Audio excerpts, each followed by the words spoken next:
जेव्हा लव जिहाद बद्दल बोललं जायचं तर आम्हाला देखील असं वाटायचं एखादी घटना आहे, ही काही जाणीवपूर्वक चाललेलं षडयंत्र नाहीये. पण आज पाहतोय 1 लाखापेक्षा जास्त तक्रारी आहेत, 1 लाखापेक्षा जास्त, की ज्या ठिकाणी हिंदू समाजातल्या मुलींना फूस लावून त्या ठिकाणी पळवून देऊन लग्न केलं.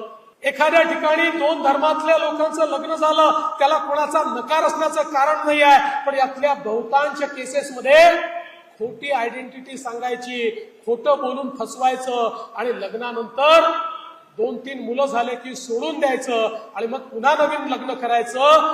अशा प्रकारे जे वागतात हे लोक कुठल्या प्रेमातनं वागत नाहीयेत, हे ठरवून करतायत. हे षडयंत्र आहे, हे लव जिहाद आहे, की ज्याच्या माध्यमातून आमच्या समाजातल्या मुलींना या ठिकाणी नासवण्याचं फसवण्याचं काम चाललेलं आहे.